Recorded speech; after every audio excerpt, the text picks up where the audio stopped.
My sermon this morning is the third in the series of the Wesleyan Rooted.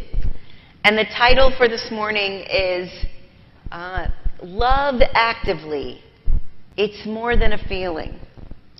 And the scripture lesson to go along with it comes from Mark chapter 12.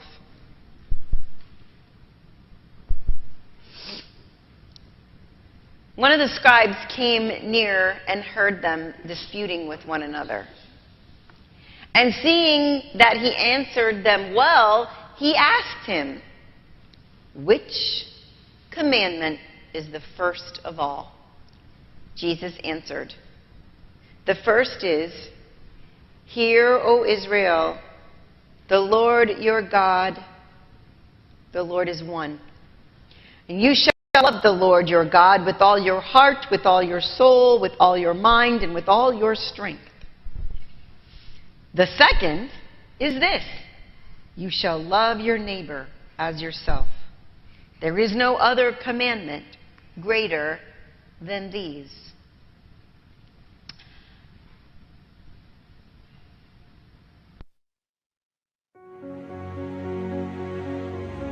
In the Wesleyan tradition, we believe it is important to translate faith into loving action. Faith without works is dead. We view the Christian life as a dynamic journey rooted in a faith that works by love, leading to holiness of heart and life, active love of God and neighbor.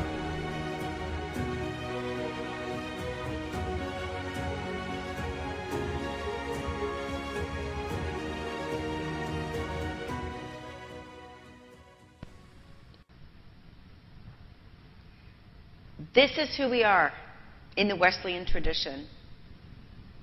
Love, more than a feeling, more than even a declaration, is action. God defines the true meaning of love in the life, death, and resurrection of Jesus. By looking at the way Jesus treats people, especially the outcast and the vulnerable, we see love in action. It's more than a feeling. It's more than something that inspires us or that gets us going. It is something that we need to show into the world to make evident. The way we show it is by the loving actions. We can love others because God continuously loves us. And Christ empowers us for a life of love.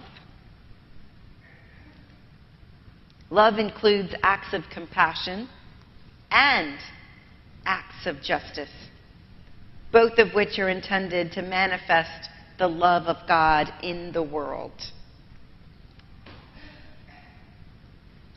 What happens to love when we do not express it? Well, it does make for excellent television. Unexpressed love, right? We couldn't stop watching Cheers when Sam and Diane, will they, won't they? Maddie and David on Moonlighting. Luke and Lorelai, my favorite. Niles and Daphne. And of course, for my generation, Ross and Rachel. I knew you guessed it, Heather. So, love that's happening between people and not expressed. It makes for great television. People kept watching.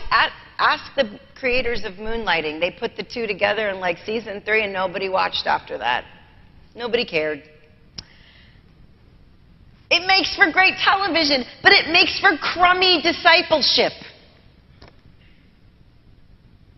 Love where there is no action, there is no putting yourself out there, there is no risk, there is no showing of that love, there's no evidence of that love, where you have the love in your heart, and your love in your heart isn't meant there to stay. Love isn't love till you give it away. Right. So, we want to not be like those romantic love examples from television. And we want to be able to show the love maybe even before we actually feel it.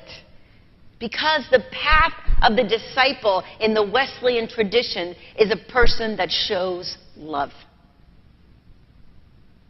A person that shows love. Not just a feeling, not just proclaiming love, but putting love into action. Putting love into action will illuminate the importance of connecting with one another, of building relationships, true relationships, around a commonality of a shared humanness. Now, this is going to take some things on our part. It's going to require that we come to terms to some degree and love ourselves. Can't give it away if you don't have it already. We have to come to terms with our griefs, our resentments, our regrets, and learn to love ourselves. And once we do that, we can love others. Not think of ourselves always, but understand that we are loved by God. It's the clearest way in order to be more loving in the world, is to understand the love that we have ourselves from God. The word love, in its primary biblical root form, and of course in the Gospels, they're written in Greek, so there's 3 words for love. The love word we're talking about is agape, the word love of God. But the biblical root form of the word is a verb before it's a noun. And if you want to go back to elementary school where you've learned about verbs and nouns, you learn that verb is an action word. Love is an action word. Love is first something that we do, even and often before it's something that we feel. Now, in this passage for today, you have Jesus addressing the scribes, and they're disputing, and somebody coming near says what he's saying makes sense, and so they decide, I'm sure they're like the smartest one among them, and said, oh, I might engage with this man. Which commandment is first of all? And we know from Luke's gospel that this same conversation, had a very extended example. When the lawyer came to test Jesus in Luke's gospel, same conversation, which commandment is the most important? Jesus said, love the Lord your God with all your heart, mind, and strength. Love your neighbor as yourself. But then the guy comes back and he says, and who is my neighbor? And Jesus had an answer for that. Now, everybody knows this story, right? Named that hospital down at the end of Palm Beach Lakes Boulevard after him. The Good Samaritan. It's the name of the hospital down there, if you've ever been. There's a story of the Good Samaritan. It's a parable. Jesus told it in context of this conversation that we have here in Mark. He told the parable. Does everybody know how that story goes? Pretty much, right? The parable of the Good Samaritan is the one where the man is on the road from Jerusalem to Jericho. Let me look because I'm not sure I got that right. Yes, I got it right. He's on the road from Jerusalem to Jericho, and he fell into robbers who beat him within an inch of his life and stole all his money. And then, this is the nasty part. Not even, right. That's pretty nasty. This is the nasty part. There are two guys, a priest and a Levite, who are both, very important in the society, and they did not stop and help the man. And then the third man that came along was a Samaritan. And he's the one that stopped, anointed the man's wounds, put him on his own animal, took him to an inn, paid for his care, and rescued him. That's the story. And then he goes back to the guy and says, who was the neighbor? The one who showed him mercy. And go and do likewise. That's how that went. So in his story, in his sermon on love action, Corey Jones, this preacher, now he's at the camp in Leesburg. He's a great preacher. And he relates the story from a 1973 Princeton experiment. The psychologists Darley and Batson conducted research, and they released their findings in an article entitled From Jerusalem to Jericho. And this is how it went. The research focused on theology students that were told to go across campus. You know Princeton has a theology school? It does. Anyway, they were told to go across the campus to deliver a sermon on the topic of the Good Samaritan. As part of the research, some of these students were told that they were late and needed to hurry up. Along their route across campus, Darley and Batson had hired an actor to play the role of a victim who was coughing and suffering.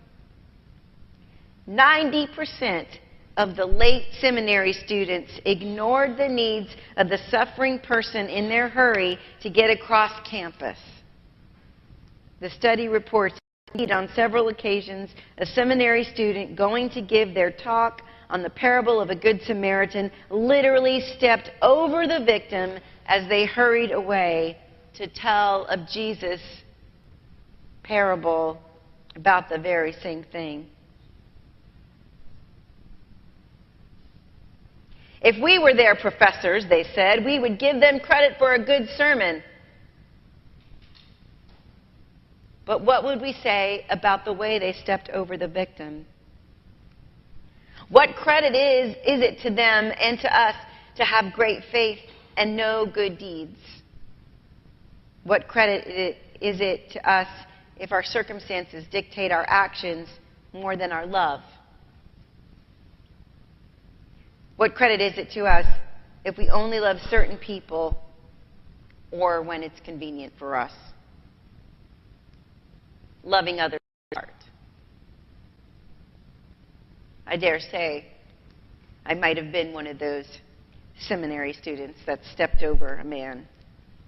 I mean, had I been born, let's be honest, 1973, I wasn't here.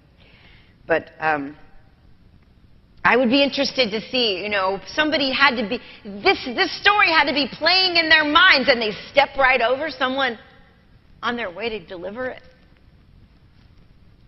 Gosh, how far have we gone away from the teachings of Jesus Christ? And maybe the Spirit led these psychologists to do this experiment because obviously it's a way to tap us on the shoulder and remind us that loving actions are of primary importance. Do we take Jesus seriously when he tells us this parable? Or do we just like to hear it because it's nice? Name our hospitals after it. We say, of course, we take Jesus seriously. We can love the beaten man. We can pity him. We can have compassion on him. We can come and help him.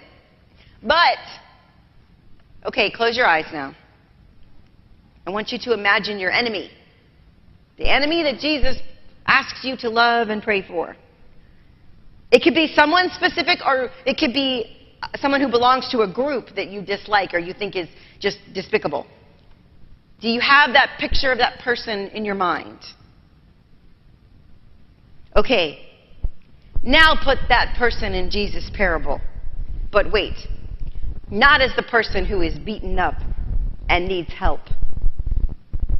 Because Jesus uses the cultural identity of the hero of that story as a tool to make a point. So if you've got that enemy in your mind, put that person in the place of the Samaritan. the one who helps. And that's why the story is called the Good Samaritan, not the good guy who everybody already likes anyway. You see how he does it double? Who was the neighbor to this man? The one who showed him mercy. Well, you're standing around listening to Jesus' story, and you're hating the one that showed him mercy because you've been taught to hate that one. And he turns your world on its head. Jesus' answer to the question, it almost kills the lawyer to say it. Because the Samaritan is a baddie, a no good. And he's the only one of the highfalutin fancy people that everybody thinks are the ones who do all the good things, good deeds for you so you don't have to do them, right? The priest and the Levite. They didn't do it. The dirty, rotten, despicable guy did it. He's the one that helped him. And this is where Jesus is asking us to stretch our love a lot further than we're used to. Not only to stop and help, but also to think differently about those who we already judge. And Jesus knew this. Because Jesus knew that some people are hard to love. And Jesus knew that some people have trouble loving anyone. And he helped them to see this. And he helps us to see this. Love is something you do. Love is something you show. You don't feel it and say nothing like they did in those TV shows. You don't say it and do nothing. And you don't even have to say it or feel it to go ahead and show it.